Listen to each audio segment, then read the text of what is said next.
ہم دونوں ایک دفعہ پھر تیزی سے چل رہے تھے. عرش کی حدود سے نکلتے ہی ایک انتہائی گرم اور حبس زدہ ماحول سے واسطہ پڑا. لگتا تھا کہ سورج 9 کروڑ میل سے 1.25 میل کے فاصلے پر آ کر دہکنے لگا ہے. ہوا بالکل بند تھی. لوگ پسینے میں ڈوبے ہوئے تھے. پانی کا نام و نشان نہ تھا. مجھ پر جام کوثر کا اثر تھا، وگرنہ اس ماحول میں تو ایک لمحہ گزارنا ناممکن تھا. مگر میں دیکھ رہا تھا کہ ان گنت لوگ اسی ماحول میں بدحال گھوم رہے تھے. چہروں پر وحشت، آنکھوں میں خوف، بال خاک آلود، جسم پسینے سے شرابور، وجود مٹی سے اٹا ہوا، پاؤں میں چھالے اور ان چھالوں سے رستا ہوا خون اور پانی. یاس و ہراس کا یہ منظر میں نے زندگی میں پہلی دفعہ دیکھا تھا. ہر طرف افراتفری چھائی ہوئی تھی. ہر کسی کو اپنی پڑی ہوئی تھی. میری نظریں کسی ایسے شخص کو تلاش کر رہی تھیں جسے میں جانتا ہوں. پہلی شخصیت جو مجھے نظر آئی وہ میرے اپنے استاد فرحان احمد کی تھی. انہوں نے دور سے مجھے دیکھا اور تیزی کے ساتھ میری نگاہوں سے اوجھل ہونے کی کوشش کرنے لگے. میں نے صالح سے کہا، انہیں روکو، یہ میرے استاد ہیں، میں ان سے بات کرنا چاہتا ہوں. مگر اس نے مجھے ان کی طرف بڑھنے سے روک دیا اور تعصف آمیز لہجے میں بولا، دیکھو عبداللہ، اپنے استاد کی رسوائی میں اور اضافہ مت کرو. اس وقت یہاں کوئی شخص اگر خوار و خراب ہو رہا ہے تو سمجھ لو اس کے ساتھ عدل ہو چکا ہے. وہ خدائی کسوٹی پر کھوٹا سکہ نکلا، اسی لیے اس حال میں ہے. میں نے تڑپ کر کہا، مگر ہم نے تو خدا پرستی اور آخرت کی سوچ اور اخلاق کی ساری باتیں انہی سے سیکھی تھی. سیکھی ہوں گی، صالح بے پرواہی سے جواب دیتے ہوئے بولا، مگر ان کا علم ان کی شخصیت نہیں بن سکا. دیکھو، خدا کے حضور کسی شخص کا فیصلہ اس کے علم کی بنیاد پر نہیں ہوتا. اس کے عمل، سیرت اور شخصیت کی بنیادی حیثیت ہوتی ہے. علم صرف اس لیے ہوتا ہے کہ شخصیت درست بنیادوں پر تعمیر ہو سکے. جب تعمیر ہی غلط ہو تو یہ علم نہیں، سانپ ہے. علم ظاہر تک رہے تو سانپ ہے، اور دل میں اتر جائے تو دوست بن جاتا ہے. یہی تمہارے استاد کے ساتھ ہوا ہے. وہ ایک اچھے مصنف تھے، باتیں بھی اچھی کرتے تھے، مگر ان کی سیرت و کردار ان کی باتوں کے مطابق نہ تھی. در حقیقت تمہارے استاد سانپ پال رہے تھے. آج علم کے ان سانپوں نے انہیں ڈس لیا ہے. آج یہاں جب تم لوگوں کو دیکھو گے تو ان کے ظاہر اور ان کی باتوں کے مطابق نہیں پاؤ گے، بلکہ ان کی شخصیت ٹھیک ویسے ہی نظر آئے گی جیسے وہ اندر سے تھے. یاد رکھو، خدا لوگوں کو ان کے ظاہر اور ان کی باتوں پر نہیں پرکھتا، وہ عمل اور شخصیت کو دیکھتا ہے. خاص کر اہل علم کا احتساب آج کے دن بہت سخت ہوگا. جو باتیں دوسروں کے لیے عذر بن جائیں گی، عالم کے لیے نہیں بن سکیں گی. مگر انہوں نے بڑی قربانیاں دی تھیں. میں نے ہار نہ مانتے ہوئے کہا، ہاں، مگر ان کا بدلہ انہیں دنیا ہی میں مل گیا. صالح نے جواب دیتے ہوئے کہا، علم کی غلطیاں معاف ہو سکتی ہیں، مگر شخصیت اور عمل کی کمزوری آج کے دن اسی حال میں پہنچائے گی جس میں تمہارے استاد مبتلا ہوئے ہیں. خیر، ابھی تو یہ دن شروع ہوا ہے، دیکھو آخر تک کیا ہوتا ہے.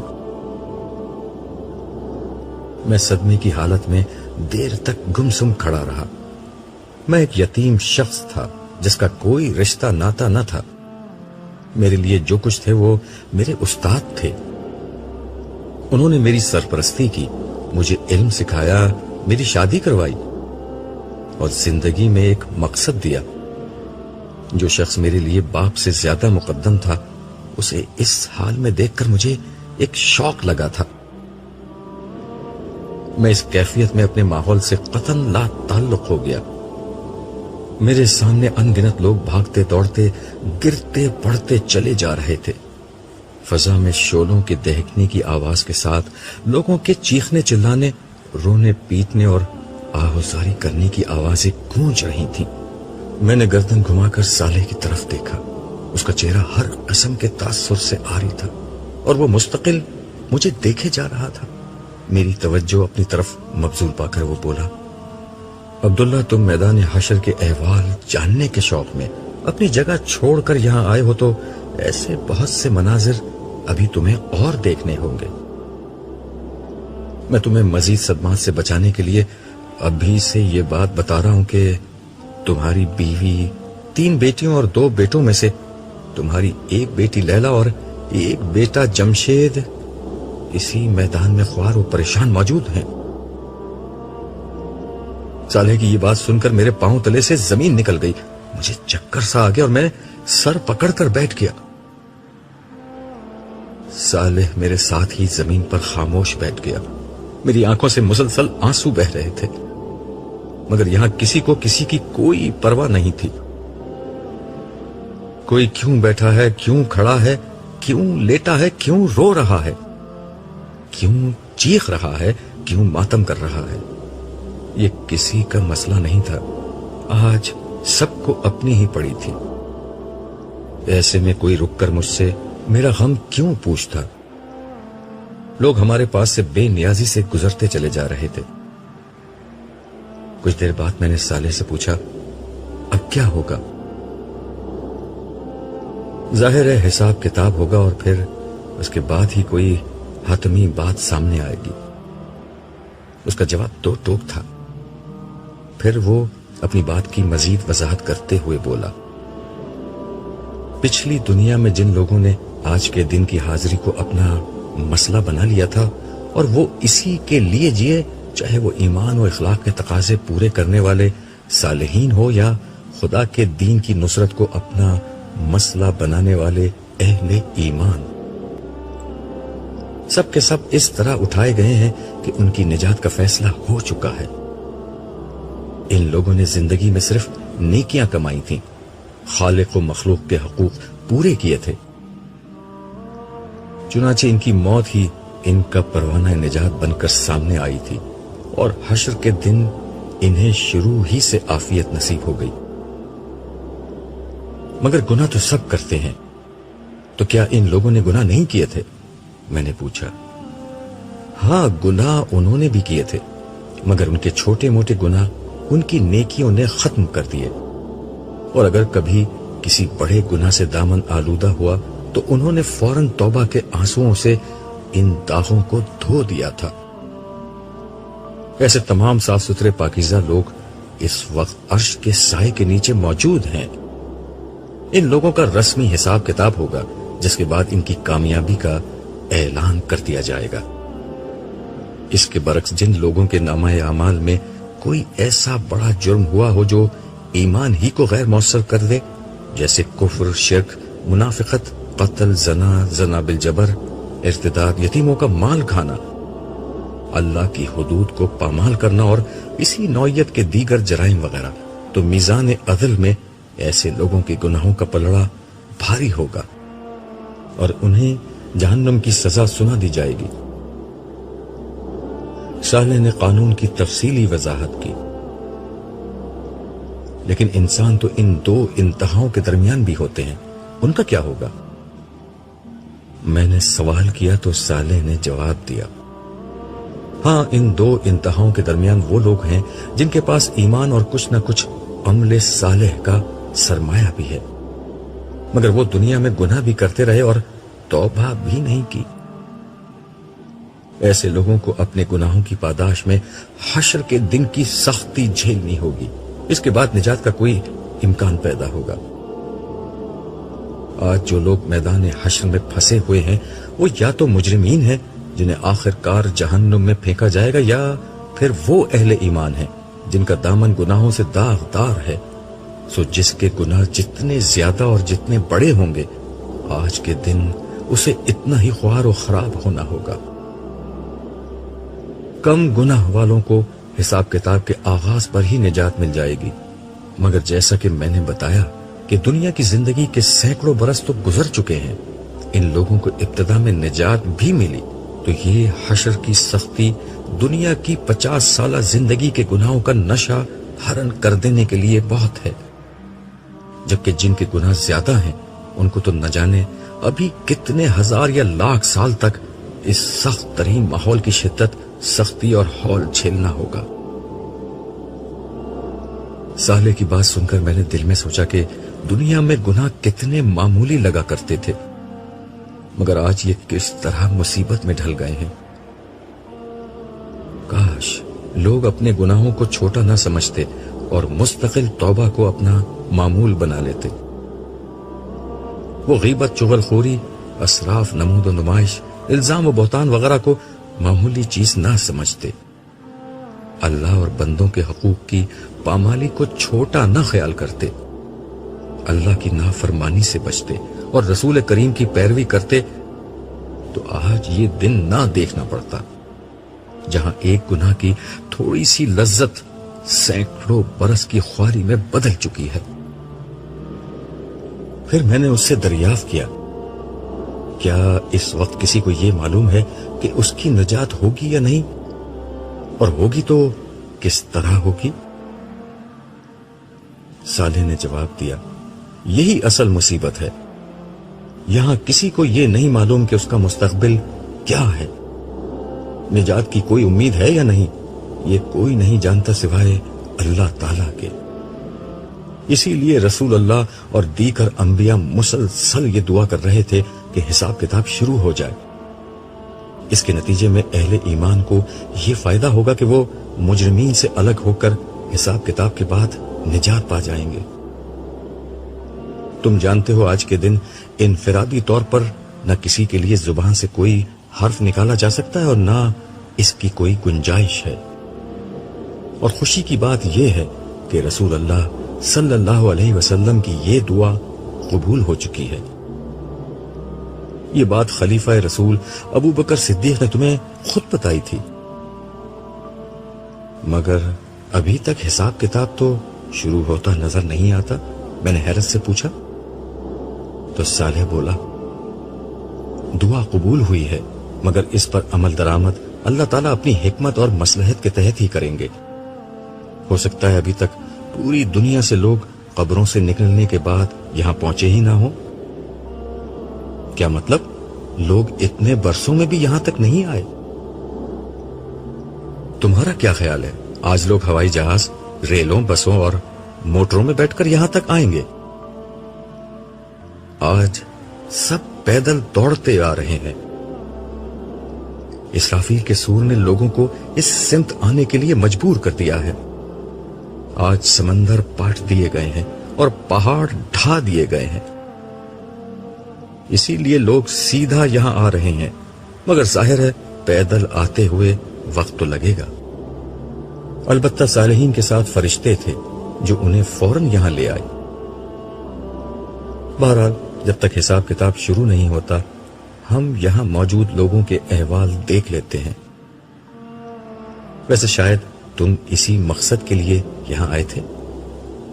صالح نے یہ الفاظ کہے اور میرے جواب کا انتظار کیے بغیر میرا ہاتھ تھامے آگے بڑھنے لگا۔ اس وقت شدید گرمی سے چہرے تپ رہے تھے، ہر طرف گرد و غبار اڑ رہا تھا، لوگ گروہوں کی شکل میں اور تنہا تنہا ادھر سے ادھر پریشان گھوم رہے تھے۔ میری متلاشی نظریں اپنے کسی شناسہ کو ڈھونڈ رہی تھی، مگر کہیں کوئی شناسہ صورت نظر نہیں آ رہی تھی۔ اچانک ایک طرف سے ایک لڑکی نمودار ہوئی اور قبل اس کے کہ میں اس کی شکل دیکھ پاتا وہ میرے قدموں میں گر کر بے بسی سے رونے لگی۔ میں نے قدرے پریشانی سے صالح کی سمت دیکھا۔ اس نے سپاٹ لہجے میں لڑکی سے کہا، کھڑی ہو جاؤ۔ اس کے لہجے میں نہ جانے کیا تھا کہ میری ریڑھ کی ہڈی میں سنسناہٹ ہونے لگی۔ لڑکی بھی سہم کر کھڑی ہو گئی۔ میں نے اس کا چہرہ دیکھا، یہ چہرہ خوف، اندیشے اور غم کے سایوں سے سیاہ پڑ چکا تھا۔ چہرے اور بالوں پر مٹی پڑی ہوئی تھی، پیاس کے مارے ہونٹوں پر پپڑیاں جمی ہوئی تھیں اور وحشت زدہ آنکھوں میں خوف و دہشت کا رنگ چھایا ہوا تھا۔ کرب کی ایک لہر میرے وجود کے اندر اتر گئی۔ میں نے اس چہرے کو جب پہلی دفعہ دیکھا تھا تو بے ساختہ چشمے بددور کہا تھا. گورا رنگ، کھڑا کھڑا ناک نقشہ، کتابی چہرہ، گلابی ہونٹ، نیلی آنکھیں اور گہرے سیاہ بال. خدا نے اس چہرے کو قدرتی حسن سے اس طرح نوازا تھا کہ زیب و زینت کی اسے حاجت نہ تھی. مگر آج یہ چہرہ بالکل بدل چکا تھا. ماضی کا جمال روز حشر کے حزن و ملال کی تہ میں کہیں دفن ہو چکا تھا. سراپا حسرت، سراپا وحشت، سراپا اذیت اور مجسم ندامت. یہ وجود کسی اور کا نہیں، میرے چہیتے بیٹے جمشید کی بیوی اور اپنی بڑی بہو ہما کا تھا، جو حسرت و یاس کی ایک زندہ تصویر بن کر میرے سامنے کھڑی تھی. ابو جی مجھے بچا لیجئے، میں بہت تکلیف میں ہوں. یہاں کا ماحول مجھے مار ڈالے گا. میں نے ساری زندگی کوئی تکلیف نہیں دیکھی، مگر لگتا ہے کہ اب میری زندگی میں کوئی آسانی نہیں آئے گی. اللہ کے واسطے مجھ پر رحم کیجئے. آپ اللہ کے بہت محبوب بندے ہیں، مجھے بچا لیجئے. یہ کہتے ہوئے ہما ہچکیاں لے کر رونے لگی. جمشید کہاں ہے؟ میں نے ڈوبے ہوئے لہجے میں دریافت کیا. وہ یہیں تھے، وہ بھی آپ کو ڈھونڈ رہے ہیں. مگر یہ اتنی بڑی جگہ ہے اور اتنے سارے لوگ ہیں، کسی کو ڈھونڈنا ناممکن ہے. ان کا حال بھی بہت برا ہے. وہ مجھ سے بہت ناراض تھے. انہوں نے ملتے ہی مجھے تھپڑ مار کر کہا تھا کہ تمہاری وجہ سے میں برباد ہو گیا. ابو میں بہت بری ہوں. میں خود بھی تباہ ہو گئی اور اپنے خاندان کو بھی برباد کر دیا. پلیز مجھے معاف کر دیں اور مجھے بچا لیں. اللہ کا عذاب بہت خوفناک ہے، میں اسے برداشت نہیں کر سکتی. ہما فریاد کر رہی تھی اور اس کی آنکھوں سے آنسوؤں کی لڑیاں بہہ رہی تھی. میرے دل میں پدری محبت کا جذبہ جوش مارنے لگا. وہ بہرحال میری بہو تھی. مگر اس سے پہلے کہ میں کچھ کہتا، سہلے اسی سپاٹ لہجے میں بولا، یہ بات تمہیں دنیا میں سوچنی چاہیے تھی ہما بی بی. آج تمہاری عقل ٹھکانے آ گئی ہے. مگر یاد ہے دنیا میں تم کیا تھیں؟ تمہیں شاید یاد نہ آئے، میں یاد دلاتا ہوں. یہ کہتے ہوئے سالے نے اشارہ کیا اور یک لخت ایک منظر سامنے نظر آنے لگا. یہ جمشید اور ہما کا کمرہ تھا. مجھے لگا میرے ارد گرد کا ماحول غائب ہو چکا ہے اور میں اسی کمرے میں ان دونوں کے ہمراہ موجود ہوں اور براہ راست سب کچھ دیکھ اور سن رہا ہوں. جمشید، اب میں اس ملک میں نہیں رہ سکتی. اب ہمیں کسی ویسٹرن کنٹری میں شفٹ ہو جانا چاہیے. ڈریسنگ ٹیبل کے سامنے بیٹھی ہوئی ہما نے اپنے کٹے ہوئے بالوں کو برش کرتے ہوئے کہا. جمشید بیڈ پر لیٹا ٹی وی دیکھ رہا تھا. اس نے کوئی جواب نہیں دیا. تم نے سنا جمشید میں نے کیا کہا؟ یس، میں نے سن لیا، لیکن میرا پورا خاندان یہاں ہے. میں انہیں چھوڑ کر کیسے جاؤں؟ بالکل ویسے ہی جیسے تم ان کا گھر چھوڑ کر میرے ساتھ الگ ہو چکے ہو. یہاں کی بات اور ہے. میں ہفتے میں ایک دفعہ جا کر ان سے مل تو لیتا ہوں. دوسرا یہ کہ فورن ٹرپ تو ہم ہر سال ہی کر لیتے ہیں. پھر ہمیں باہر شفٹ ہونے کی کیا ضرورت؟ نہیں، اب بچے بڑے ہو رہے ہیں. میں چاہتی ہوں کہ ان کی پرورش باہر ہی ہو. لیکن میں یہ چاہتا ہوں کہ میرے بچے میرے ماں باپ کی صحبت کا فائدہ اٹھائیں. میں تو اپنے ماں باپ کی نیکی کا کوئی حصہ نہیں پا سکا، لیکن کم از کم میری اولاد تو نیک ہو. انہی کی صحبت سے تو میں اپنی اولاد کو بچانا چاہتی ہوں. میرے ایک بچے کو بھی اپنے ددیال کی ہوا لگ گئی تو اس کی زندگی خراب ہو جائے گی. اس کے ساتھ ہی فون کی گھنٹی بجی. جمشید نے فون اٹھایا. جمشید نے اچھا کہہ کر ریسیور نیچے رکھ دیا اور ہما کو مخاطب کر کے کہا، تمہارے پاپا ہمیں نیچے بلا رہے ہیں. پھر ہما کی بات کا جواب دیتے ہوئے بولا، تم آخر میرے ماں باپ کے بارے میں اتنی نیگیٹو کیوں ہو؟ انہوں نے میری خوشی کی خاطر تمہیں بہو کے طور پر قبول کیا، حالانکہ تمہارے انداز و اطوار انہیں بالکل پسند نہ تھے.